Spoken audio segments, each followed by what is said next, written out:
தருமபுரியில் ஒரு கூட்டத்தில் அன்புமணி பேசியது முழுக்க முழுக்க மக்களையும் கட்சிக்காரர்களையும் திசை திருப்பும் முயற்சியாகும். தவறு செய்தது அன்புமணி அல்ல. அன்புமணியை 35 வயதில் என்னுடைய சத்தியத்தையும் மீறி 35 வயதில் மத்திய கேபினட் அமைச்சராக்கி நான் தான் தவறு செய்துவிட்டேன். ஏதோ நான் போகிற போக்கில் சும்மா சொல்லிவிட்டு போகவில்லை. ஆதாரத்தோடு என்று ஒளிவு மறைவின்றி நடந்ததை அப்படியே வெளிப்படுத்துகின்றேன். ஒட்டுமொத்த பொதுக்குழு கூட்டமும் ஊடக நண்பர்களாகிய நீங்களும் சேர்ந்து அதிர்ச்சிக்குள்ளானீர்கள். மேடை நாகரிகம் கருதாமல் அனைவரின் முன்பும் காலை ஆட்டிக் கொண்டிருந்தது சரியான செயலாம். மைக்கை தூக்கி என் தலையில் போடாத குறையாக டேபிளில் வீசியது சரியான செயலாம். 4 சுவற்றுக்குள் பேசி முடிக்க வேண்டிய விஷயத்தை நடுவீதிக்கு கொண்டு வந்தது யார்? சில செய்திகளை உங்களுக்கு, இது எங்கள் கட்சியை பற்றி செய்திகள், எங்களுடைய கட்சியை பற்றி செய்திகளை நீங்கள் பலமுறை கேள்வி கேட்டிருக்கின்றீர்கள். நானும் பதில் சொல்லியிருக்கிறேன். இந்த வகையில் தருமபுரியில் ஒரு கூட்டத்தில்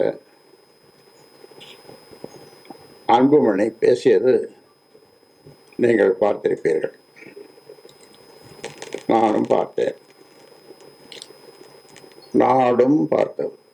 நான் என்ன குற்றம் செய்தேன், ஏன் எனக்கு இந்த பதவி நீக்கம் அல்லது பதவி இறக்கம் என்று அன்புமணி சொல்லியிருக்கிறார். இது முழுக்க முழுக்க மக்களையும் கட்சிக்காரர்களையும் திசை திருப்பும் முயற்சியாகும். தான் செய்த தவறுகளை மறைத்து மக்களிடமும் கட்சிக்காரர்களிடமும் அனுதாபம் பெற முயற்சித்திருக்கிறார். இருப்பினும் அதற்குண்டான விளக்கத்தையும் பதிலையும் அளிப்பது எனது கடமையாகும். அன்றே அந்த மண்டபத்தில், KRS மண்டபத்தில் நீங்கள் கேள்வி கேட்டீர்கள், இதே கேள்வியை கேட்டீர்கள். அதற்கு வியாழக்கிழமை பதில் சொல்லுகிறேன் என்று சொன்னேன். சரியா? என்று பதில் சொல்லுகிறேன். இனிப்பை தவிர்த்து, இனிப்பை தவிர்த்து கசப்பான வார்த்தைகளை கொண்ட மருந்தை தான் பதிலாக கொடுக்கும் நிலை ஏற்பட்டுள்ளது. சொல்லப்போனால் தவறு செய்தது அன்புமணி அல்ல. அன்புமணியை 35 வயதில் என்னுடைய சத்தியத்தையும் மீறி 35 வயதில் மத்திய கேபினட் அமைச்சராக்கி நான் தான் தவறு செய்துவிட்டேன். என்ன தவறு செய்தேன் என கேள்வி கேட்டு என்னை குற்றவாளியாக மக்கள் மத்தியிலும் கட்சிக்காரர்களிடமும் அடையாளம் காட்டி அனுதாபத்தை பெற முயற்சிக்கிறார். நான் அதற்கு பதில் சொல்லித்தானே ஆக வேண்டும். அன்புமணிதான் தவறு செய்தவர்.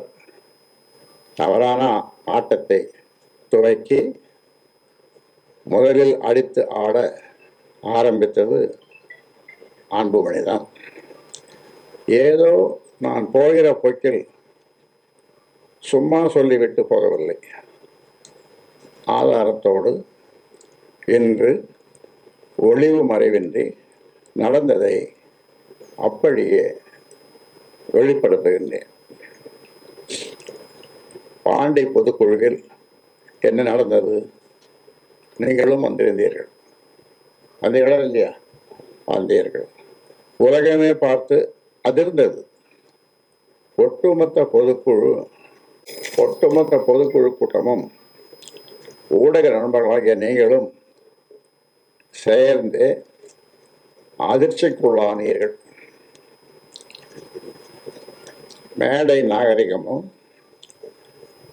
அல்லது சபை நாகரிகமோ எதையும் கடைபிடிக்காமல் எடுத்தேன் கவிழ்த்தேன் என பொது வெளியில் அநாகரிகமாக நடந்து கொண்டது யார்? நான் ஒரு அறிவிப்பை வெளியிட்டேன். முகுந்தனை இளைஞரணி செயலாளர் என்று வீட்டில் எனக்கு உதவியாகவும் கட்சியில் அன்புமணிக்கு உதவியாகவும் இருக்க முகுந்தனை நியமனம் செய்தேன். சுவற்றில் வீசிய பந்து திரும்புவது போல உடனே மேடையிலேயே மறுப்பு தெரிவித்தது சரியான செயலா? மேடை நாகரிகம் கருதாமல் அனைவரின் முன்பும் காலை ஆட்டிக் கொண்டிருந்தது சரியான செயலா? மைக்கை தூக்கி என் தலையில் போடாத குறையாக டேபிளில் வீசியது சரியான செயலா?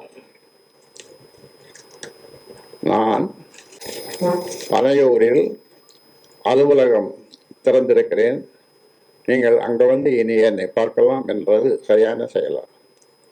தொடர்புக்கு தொலைபேசி எண்ணையும் கொடுத்தது சரியான செயலா? 4 சுவற்றுக்குள் பேசி முடிக்க வேண்டிய விஷயத்தை நடுவீதிக்கு கொண்டு வந்தது யார்?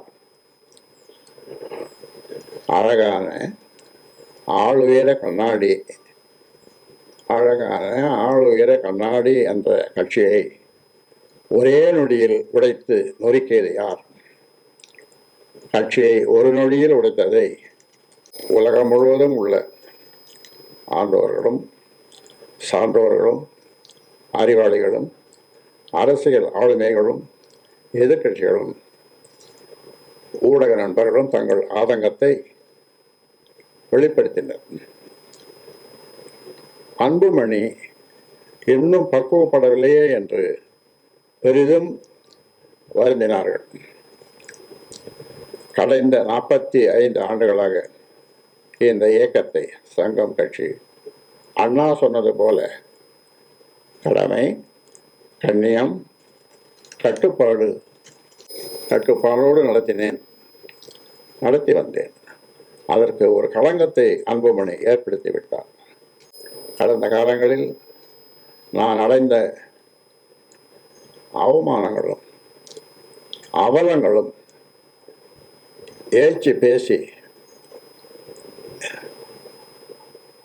ஏளனும் எள்ளி நகையாளர்களும் ஈட்டி போன்ற இழி சொற்களையும் இந்த ஊமை சனங்களுக்காக எளிதில் கடந்து வந்துவிட்டேன். ஆனால் இன்று எதிர்பாராத நிலையில் வளர்த்தகளாவே மார்பில் வீறு கொண்டு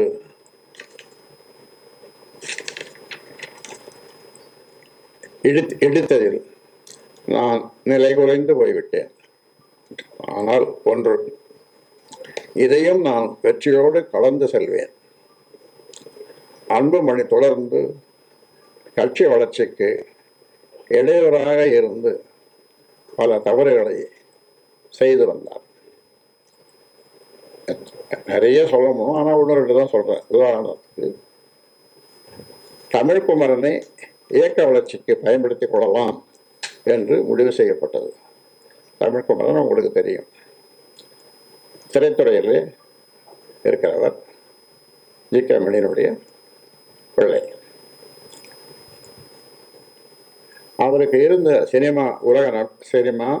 உலக நட்போடும்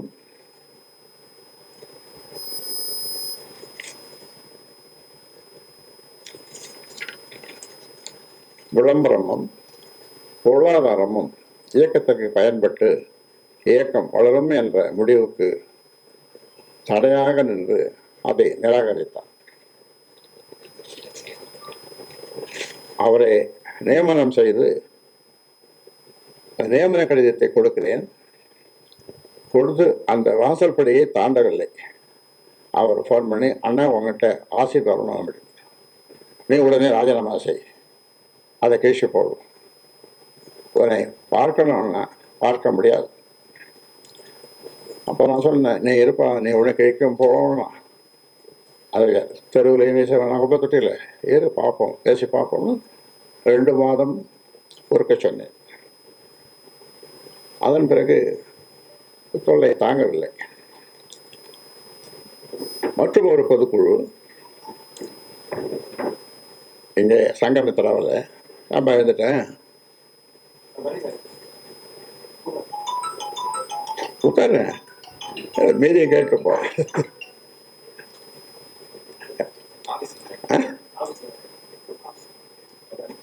உட்கார், எல்லாத்தையும் கேட்டுப்போம். அப்போ 2 மாதம் பொறுத்து ஒரு பொதுக்குழு நடந்தது. 2 மாதம் நீ ராஜினாமா பண்ணாதுன்னு தமிழ்குமரன்கிட்ட சொன்னேன். இங்கே ஒரு பொதுக்குழு நடந்தது சங்கமித்திராவில். அந்த பொதுக்குழுவுக்கு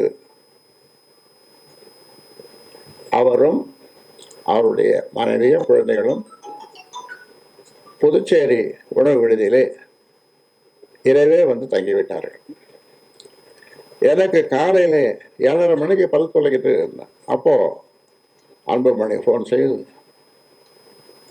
தமிழ்குமரன் அந்த கூட்டத்திற்கு வரக்கூடாது, தமிழ்குமரன் அந்த பொதுக்குழுக்கு வரக்கூடாது, இப்படி என்னிடம் சொல்ல. எதிர்வரிசையில் மேடையெல்லாம் நம்ம கூடும்போது எதிர்வரிசையில் எங்கேயாவது ஒரு இடத்துல எடுத்துட்டு போயிருக்கலாம். இருந்தாலும் நான் அதை அவரிடம் சொல்ல, அந்த குடும்பத்தோடு வந்த அவர் எவ்வளவு கலங்கி இருப்பார், கண்ணீர் வெடித்திருப்பார், அவமானப்பட்டிருப்பார் என்பது உங்களுடைய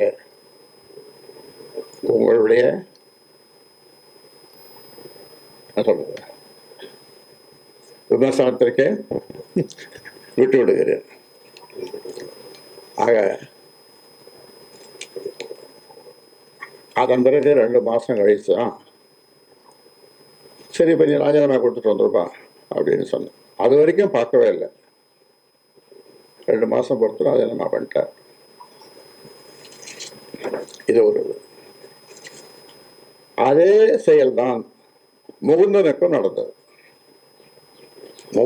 முகுந்தனுக்கும் மேடையிலேயே நடந்தது, நீங்கள் பார்த்தீர்கள்.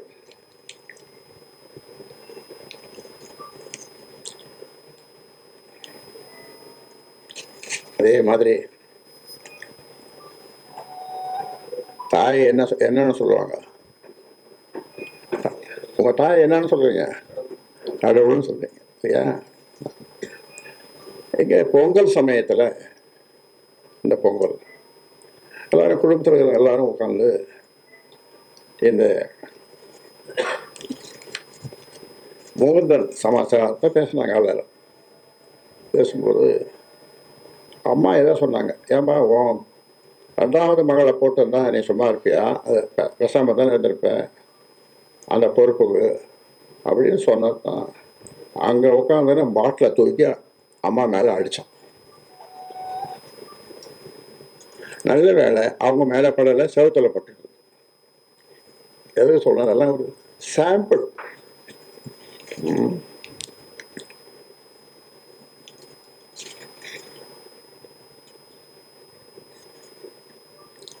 கட்சியினுடைய நிர்வாக குழு கூட்டங்களில் யாருடைய கருத்துக்களையும் ஆலோசனைகளையும் ஏற்பதில்லை, வெளிப்படுத்த வாய்ப்பையும் அளிப்பதில்லை. எத்தனை பேர்ப்பா? 19 பேர். 19 பேரையும் ஒருத்தர் ஏதாவது பேசினார்னா அல்லது உடனே பேசக்கூடாது. ஆனால் நான் கட்சி சங்கம் தொடங்கிய காலத்திலிருந்து என்ன சொல்லுவேன், ஒவ்வொரு கூட்டத்திலேயே செயற்குழுவாக இருந்தாலும் பொதுக்குழுவாக இருந்தாலும் என்ன சொல்லுவேன் என்றால், என்னை விமர்சனங்கள் ஏதாவது தவறு இருந்தால் நான் திருத்திக் கொள்கிறேன், முதல்ல என்னை விமர்சனம் பண்ணுங்கள் என்று எந்த கட்சி தலைவரும் சொல்லியிருக்க மாட்டார்கள், இதுவரை சொல்லவில்லை, சொல்லவும் மாட்டார்கள். ஆனால் நான் ஆரம்ப காலத்திலிருந்து என்னை விமர்சியுங்கள், என்னை விமர்சிக்கிறதுக்கு உங்களுக்கு கொஞ்சம் தயக்கம் இருந்தால் கடிதம் மூலமாக எழுதுங்கள். அப்போ இந்த செல்போன்லாம் கிடையாது. அப்படியெல்லாம் நான் இந்த கட்சியை வளர்த்தேன். அதே மாதிரி நிர்வாக குழுவில் யாரையும் ஒருத்தர் பேசினாரு, ஓகே ஒன்று நான் அவர்களுக்கு தான் இதை பேசுன்னு சொல்லி வர சொன்னேன்னு சொல்லலாமா? இதுவா நிர்வாக குழு, நீங்கள் இப்படி பேசுங்க அப்படி பேசுங்கன்ட்டு என்ன பேச போகிறோம்? கட்சி வளர்ச்சி பற்றி தான். அப்படியே நான் சொன்னாலும் கூட கட்சி வளர்ச்சி இதை பற்றி பேசுங்கன்னு தான் சொல்லியிருப்பேன். நான் ஒருத்தர் 19 பேர்கிட்ட ஒருத்தர்கிட்ட பேசுகிறேன். ஏப்பேன் ஒருத்தர்கிட்ட நான் பேசலை. அதனால் அப்போதான் நான் சொன்னேன் அந்த கூட்டத்தில், உனக்கு தலைமை பண்பு கொஞ்சம் கூட இல்லை. என்ன பண்பு? தலைமை பண்பு, ஆங்கிலத்தில் லீடர்ஷிப் குவாலிட்டிஸ் என்று சொல்வார்கள். அது உனக்கு கொஞ்சம் கூட இல்லை அப்படின்னு சொல்லி அதை முடிச்சிடணும். அதாவது என்ன செய்யணும், ஒரு தலைவர் என்ன செய்யணும், ஒவ்வொருத்தருடைய கருத்துக்களையும் தாராளமாக சொல்லுங்கள். என்னை விமர்சனம் பண்ண கூட சொல்லலாம், தாராளமாக சொல்லுங்கள், நான் குறித்துக் கொள்கிறேன். ஒவ்வொருவருக்கும் 19 பேருக்கும் நான் பதில் சொல்லுகிறேன் அப்படின்னு சொல்லியிருக்கணும். அதான் நிர்வாகக்குழு சொல்லு. ஆனால் ஒருத்தர் பேச ஆரம்பித்தார், போட்டு கடிச்சு குதறிட்டார் அவர். அப்புறம் எல்லாருமே நமக்கு எதுக்கு இந்த ஒம்பது, நமக்கு எதுக்கு இந்த ஒம்பது, அவ்வளோதான். இதுதான் நிர்வாகக்குழுடைய லட்சணம். அப்புறம் கட்சியினுடைய வளர்ச்சிக்காக தருமபுரி, சேலம் போன்ற மாவட்டங்களுக்கு நான் போயிட்டு வரலாமேன்னு போனேன். ரொம்ப நாள் ஆச்சு போய், தேர்தலுக்கு பிறகு போகலை. எனக்கும் ஒரு மனசம் ஒரு மாதிரியாக இருந்தது. சரி, முதல்ல நான் கட்சியை வளர்த்த எனக்கு பிடித்த மாவட்டம் தருமபுரி, சேலம். சேலத்துக்காக தான் எனக்கு தலைமை நிலையத்தையும் வாங்கி கொடுத்தாங்க. ஆஃபீஸு சென்னையில் நாட்டுமுத்து நாயக்கன் தெருவில் ஆஃபீஸ் அவங்க தான் வாங்கி கொடுத்தாங்க. சரி, அங்கே போகலாமே அப்படின்ட்டு போகிறேன். போகிறதுக்கு அங்கே இருக்கிற உங்கள்கிட்ட சொன்னேன், உங்கள்கிட்ட சொல்லி தகவல் சொன்னேன். ஆமாம், 15 லட்சம் சேர சொல்லி நான் இது மாதிரி அங்கே போகிறேன். அங்கே அதுக்கு இதை கேளுங்க பத்திரிகை நண்பர்களே, இதை கேளுங்க, கொஞ்சம் கூர்ந்து கேளுங்க, தயவு செய்து கேளுங்க. போனால் அங்கே மைக்கை வச்சு பேசக்கூடாது. நான் மைக்கை வச்சு பேசக்கூடாது. 200 பேருக்கு மேலே கூடக்கூடாது அந்த கூட்டத்தில். நானும் வருவேன். சரி, நான் சொன்னேன் வரட்டும், நீ வா. நான் அவங்ககிட்ட பேசலை, இன்னொருத்தர்கிட்ட சொன்னேன், நமக்கு நம்முடைய பத்திரிகை தொடர்பாளர்கிட்ட சொல்லி வரணும்னா வரட்டும். அதை என்னை பார்க்கிற விரும்புகிறவள் நான் தங்கியிருக்கிற உணவு விடுதியில தான் வந்து பார்க்க வேண்டும். இத்தனை கட்டளைகள் யாருக்கு? நிறுவனருக்கு, இந்த கட்சியை ஆரம்பிச்சவனுக்கு.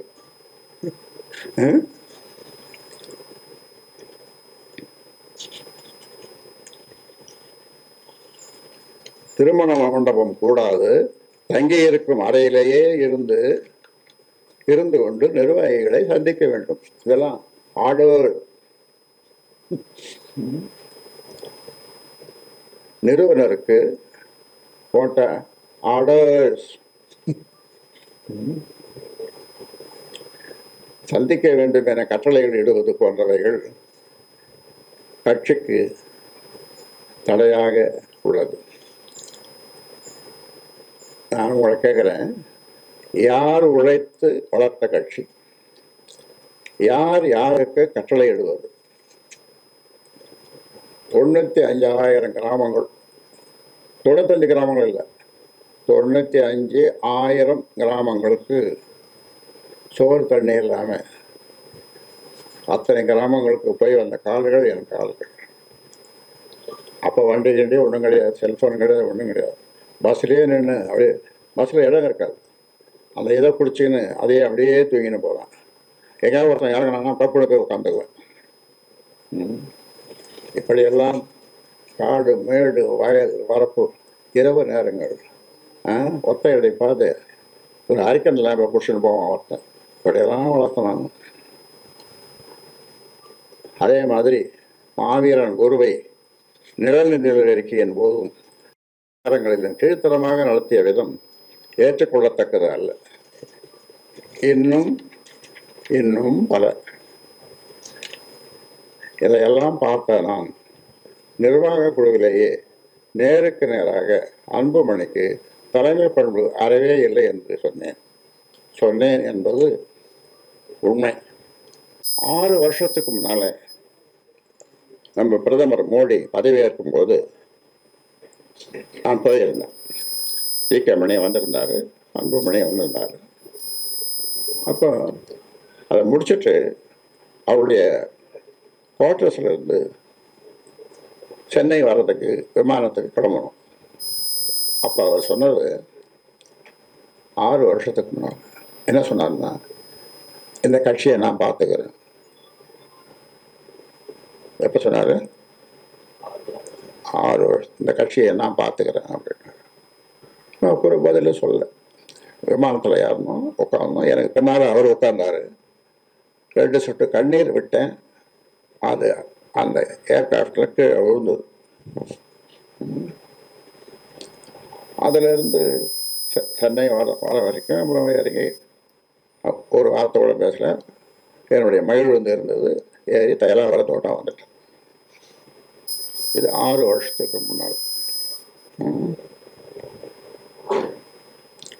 எனக்கு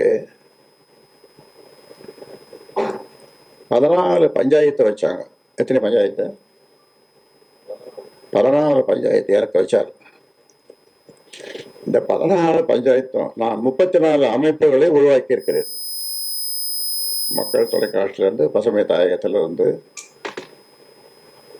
சமூக முன்னேற்ற சங்கம் 34 அமைப்புகளை, துணை அமைப்புகளை உருவாக்கி இருக்கிறேன். அவர்கள் வந்து எனக்கு பஞ்சாயத்து பண்ணாங்க. 14 பஞ்சாயத்து. என்ன பஞ்சாயத்து முடிவுகள் என்னன்னா, கடைசியில் கட்சியே ஐயா பார்த்துக்கிட்டோம் தோட்டத்தில், நீங்கள் வெளியில் மக்களை பாருங்க. அந்த 14 பஞ்சாயத்துக்கு வரும் இதுதான் சொன்னாங்க. நீங்கள் மக்களை பாருங்க, ஐயா கட்சியை பாருங்க. ஆனால் இவர் என்ன எதிர்பார்த்தார்னா, கேட்டை சாத்திட்டு நான் யாரையும் பார்க்கக்கூடாது, உள்ளவே இருக்கணும். இது வரைக்கும் உங்களுக்கு சொல்லியிருக்கேன். நான் சொல்லியிருக்கேன். இதான் பஞ்சாயத்து.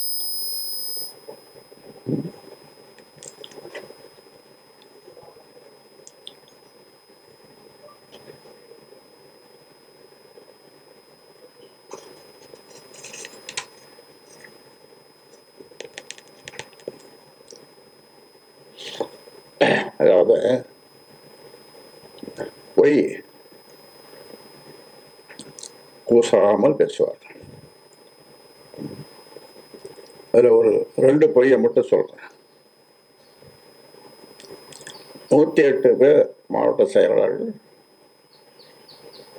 அதில் 108 பேரில் அவ்வளோ பேருக்கும் சொல்லி ஐயா கூட்டத்துக்கு போவார். எனக்கு அது 8 நாளுக்கு சுமாரா 14ஆம் தேதி. அதுக்கு 8 பேர் தான் இங்கே வந்தான். மீதி 100 பேருக்கு இவரே ஃபோன் பண்ணி, நேரடியாக ஃபோன் பண்ணி, போவாதீங்க, என்ன போ, ஏன் என்னை அடிப்படை உறுப்பிலிருந்து எடுக்க போறார் ஐயா, என்னை அடிப்படை உறுப்பிலிருந்து எடுக்க போறார்னு ஒரு பொய் சொன்னதும் அவன் நின்ட்டான். 100 பேர், 8 பேர் தான் வந்தான்.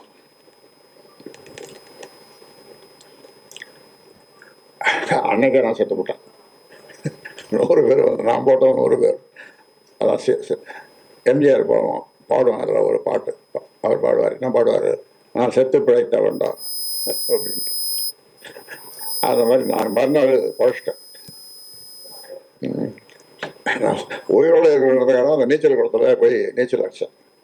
சேர்த்து குறைச்சிட்டேன், போங்கப்பான்னு. இது ஒரு பொய். அடிப்படை உறுப்பிலிருந்து நீக்குவார்ன்றது கற்பனை கூட செய்ய முடியாது இல்லையா? நீங்கள் சொல்லுங்கள், கற்பனை செய்ய முடியுமா? இது உலகம் ஏற்றுக்குமா, கட்சி ஏற்றுக்குமா, மக்கள் ஏற்றுக்குமா? ஒரு பொய். இன்னொரு பொய், நேற்று சமூக ஊடக பேரவை கூட்டம். அதில் அந்த கூட்டத்துக்கு எத்தனை ஐயாளுப்பா, எத்தனை பேர்? 6 பேர் வச்சிருக்காரு ஐயா அடிக்கிறதுக்கு. அது சமூக ஊடகத்தில் தவறாக போட்டவங்க சில பேரை.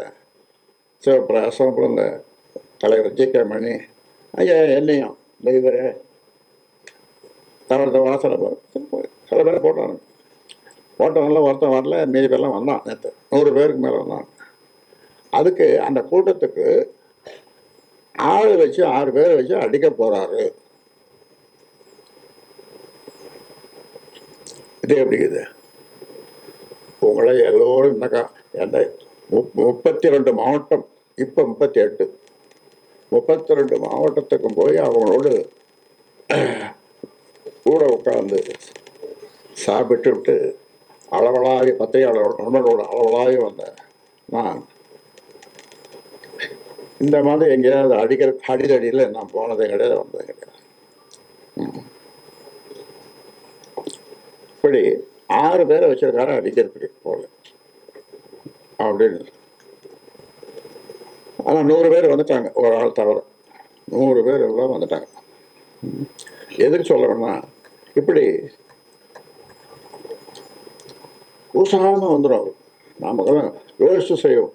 பொய்ய நமக்கு வராது. நான் போய் பேசுறது கிடையாது.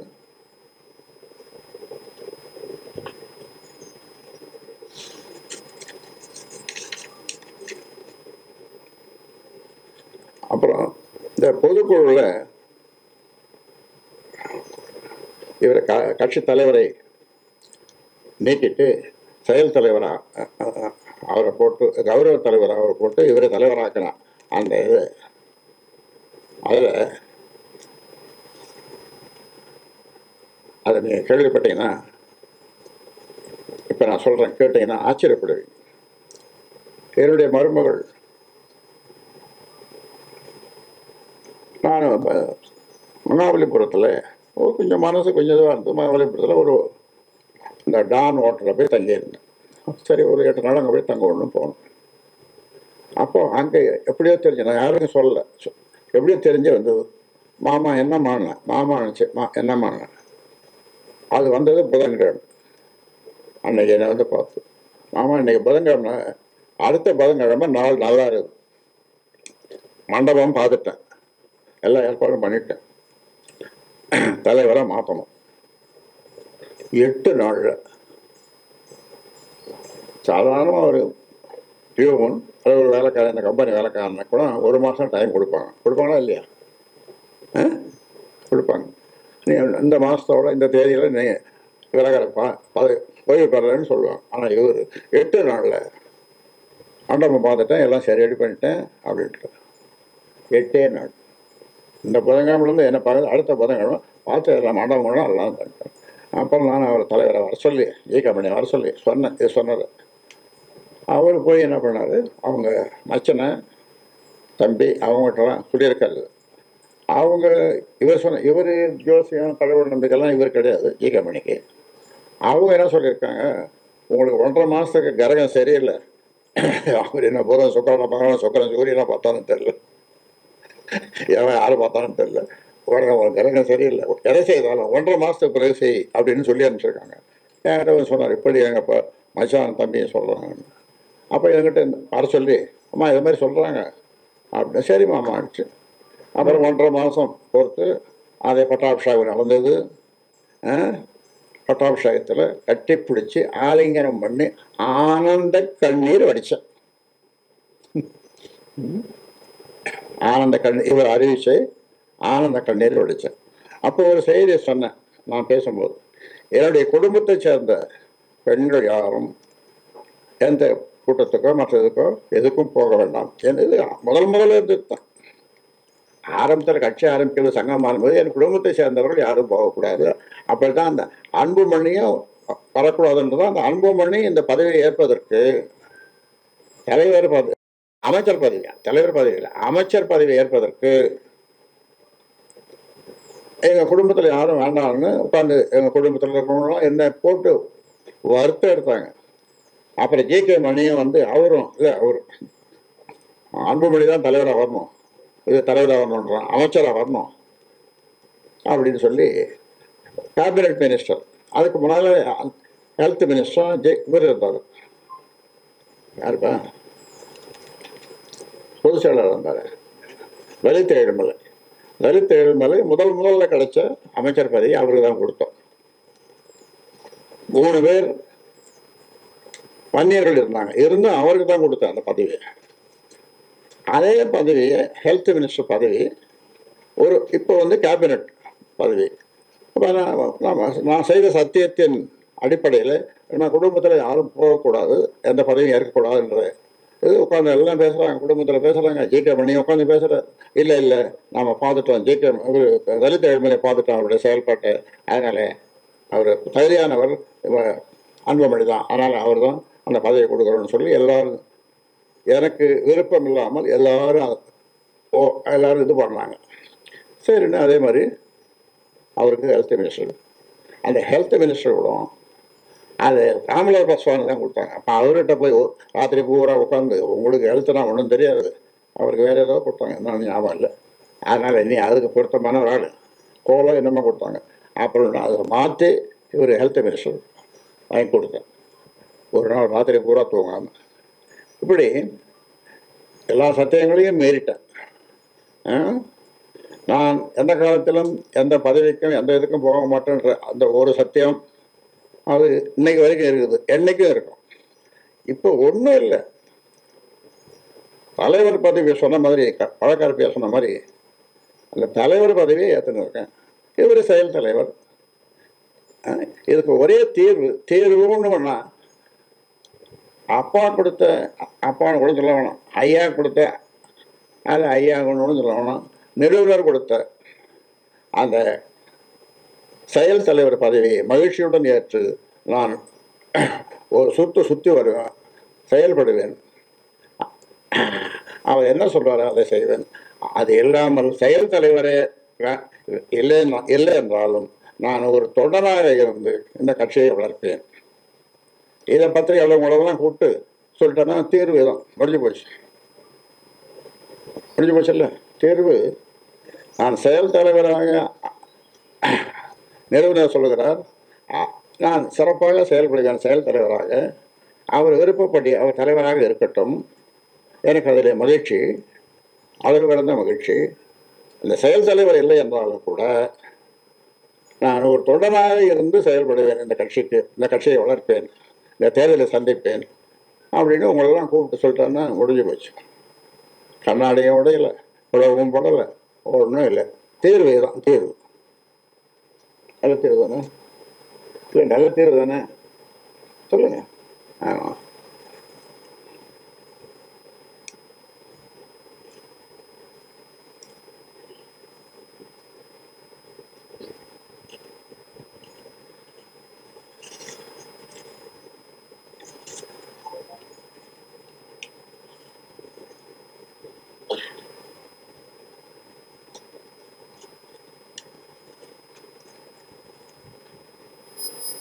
இந்த கூட்டணி இப்போ நடந்த தேர்தலில் இந்த கூட்டணியை பற்றி பேசுவோம். நான் அதிமுகவோட கூட்டணி சேரணும்னு சொல்லி இவருக்கு ஒரு கடிதம் எழுதி கடைசியில் டைப் பண்ணது, கடைசியில் என் கைப்படவே அந்த கடைசியில் 4 வரி, நீயே எடப்பாடி பழனிசாமி கிட்ட பேசு, நீயே எடப்பாடி பழனிகிட்ட பேசு அப்படின்னு சொல்லி கையாலே எழுதுனேன். அதே மாதிரி பேசினாப்புல எடப்பாடி கிட்ட பேசினார். எடப்பாடியும் நம்ம சி.வி. சண்முகம் கிட்ட சொல்லி, சரிப்பா சொல்கிற மாதிரி பண்ணிடுப்பா அப்படின்ட்டார்.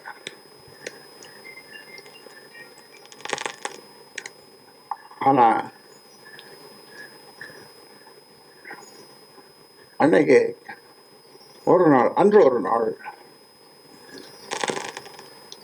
இது பிஜேபியோட தான் கூட்டணி போகணும் அப்படின்னு சொல்லி அதிமுகவோட கூட்டணி போகக்கூடாது.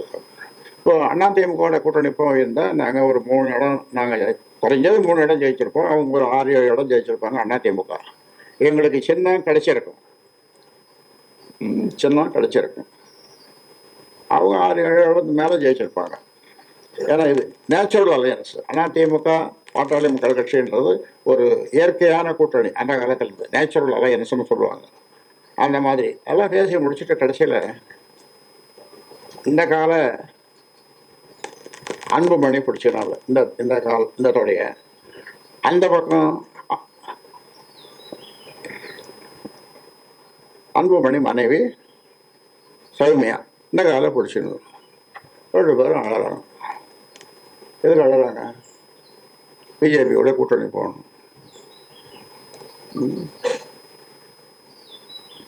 நான் என்னால் ரொம்ப நேரம் என்னால் ஒன்றும் சொல்ல முடியல. அப்புறம் அன்புமணி வாயிலிருந்து ஒரு உதிர்ந்த முத்துக்கள் சொல்லுவாங்கள்ல, அந்த உதிர்ந்த முத்துக்கள் உதிர்ந்தது. இதை நீங்கள் ஒத்துக்கலன்னா கேளுப்பா, இதை ஒத்துக்கலன்னா நீங்கள் தான் எனக்கு கொள்ளி வைக்கணும்.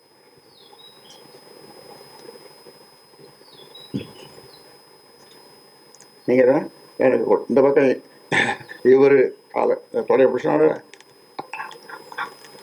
சௌமியா இந்த பக்கம், அப்புறம் வேறு வழி இல்லாமல் அப்புறம் நம்ம நடந்தது. அதுதான்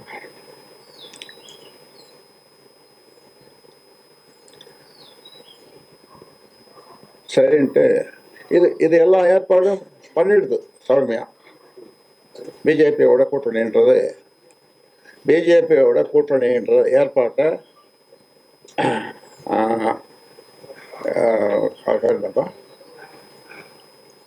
அண்ணாமலையா?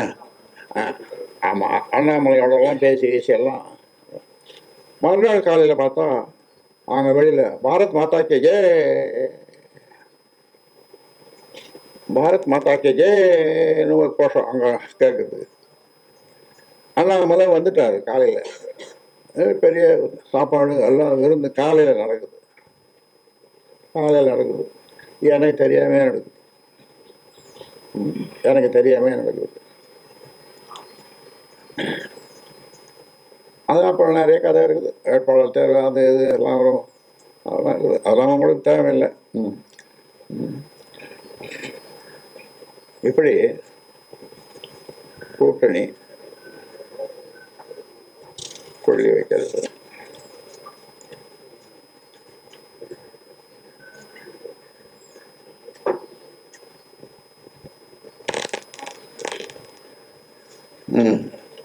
போதும் நினைக்கிறேன்.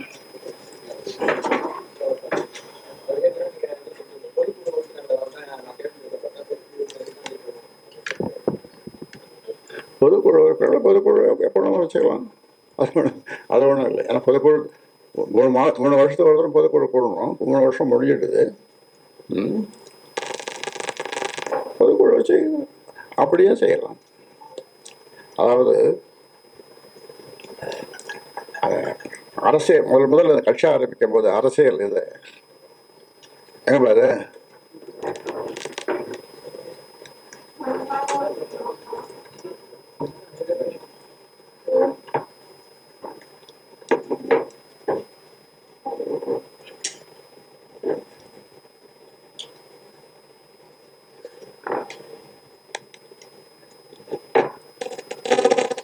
இது ஒற்றை மனிதன் 95,000 கிராமங்களுக்கு 95,000 வடக்கே கும்மிடிப்பூண்டி, தெற்கே குமரிமுனை, கிழக்கு மேற்கு எல்லாம் அப்படி போய் 95,000 கிராமங்களுக்கு போனேன்.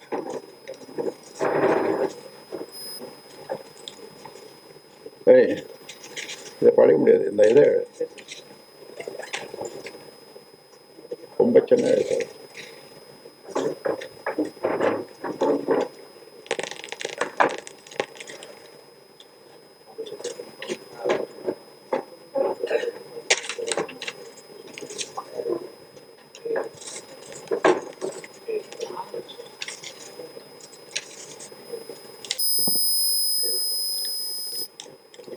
நிறுவனருக்குள்ள அந்த அதிகாரம் கட்சியின் மாநில பொதுக்குழு, செயற்குழு, அரசியல் தலைமைக்குழு ஆகியவற்றின் கூட்டங்களுக்கு நிறுவனர் அழைக்கப்பட்டு அவரது வழிகாட்டுதலின் அடிப்படையில் கூட்டங்கள் நடத்தப்பட வேண்டும். அவரது வழிகாட்டுதலின் அடிப்படையில் கூட்டங்கள் நடத்தப்பட வேண்டும்.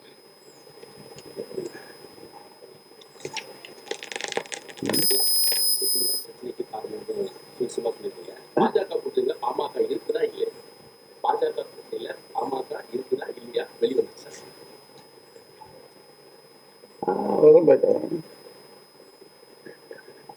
அவரை தான் கூப்பிடணும். இருக்குதா இல்லையான்னு இன்னொரு கூட்டம் கூட்டு செயற்குழு எல்லாம் கூட்டம் கூட்டி முடிப்போம். இப்போ அது சில சங்கடங்கள் இருக்குதா இல்லையா இருக்குதா அப்படின்னு சொல்றதுக்கு சில சங்கடங்கள் இருக்குது. தெரியும், புரியுது. மாநிலங்களவை தேர்தலில் பாமக யாருக்கு ஆதரவு?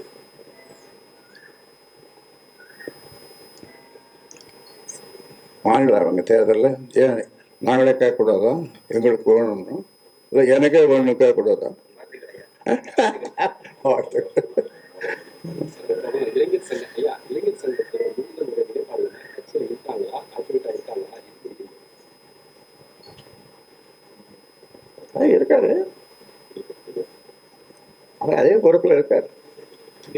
ஆமாம், மோகன்தான் மாநில இளைஞரணி தலைவராக நான் அங்கே அறிவிச்சது இன்னைக்கு வரையும் இருக்கிறார், தொடர்ந்து இருப்பார். ஸ்டேட் தலைவரா அன்புமணி ராமதாஸ் அறிவிச்சீங்க, இப்போ வந்து அன்புமணி ராமதாஸ் பாமக தலைவரா, பாமக ஸ்டேட் தலைவரா? என்ன கேள்வி இவ்வளவு நேரம்? இது பார்த்துட்டு கடைசியில் சேதைக்கு இல்லை, சீதைக்கு செத்த விடிய விடிய ராமாயணம் பார்த்துட்டு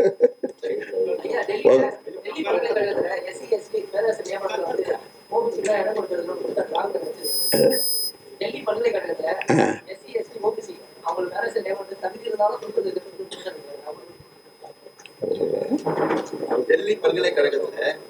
எஸ்சி, எஸ்டி மற்றும் ஓபிசி பணியிடங்களுக்கு பேராசிரியர்கள் நியமனம் கூடாது அப்படின்னு சொல்லியிருக்காங்க. யார் சொல்லிடுறது? பணி வழங்கப்படுவதுன்னு சொல்லிட்டு ராகுல் காந்தி குற்றச்சாட்டு வச்சிருக்காங்க. பாட்டாளி மக்கள் கட்சியை பொறுத்த வரைக்கும்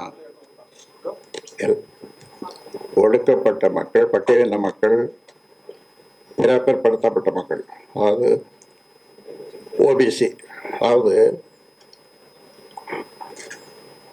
உலக பேரறிஞர் அம்பேத்கர்கிட்ட கேட்குறாங்க, நீங்கள் பட்டியலின மக்கள் எஸ்சி எஸ்டி அப்படிங்கலாம் அவங்கள மட்டும் சொல்லியிருக்கீங்க.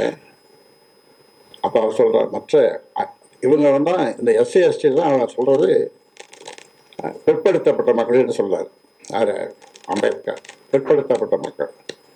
அப்புறம் இன்னும் வேறு யாராவது இருக்காங்கன்னா அதர் பேக்வர்ட் கிளாஸஸ், இவங்கெல்லாம் பிற்படுத்தப்பட்ட மக்கள் எஸ்சி எஸ்டி, மற்றவங்க அதர் பேக்வர்ட் கிளாஸஸ், அதுதான் அதர் ஓபிசி. இப்போ நாமெல்லாம் இப்போ ஓபிசி, ஓபிசி, அந்த ஓபிசின்ற அந்த இதுக்கு ஒரு அழுத்தம் கொடுத்து அதை கான்ஸ்டியூஷனில் கொண்டு வந்தது அம்பேத்கர் தான்.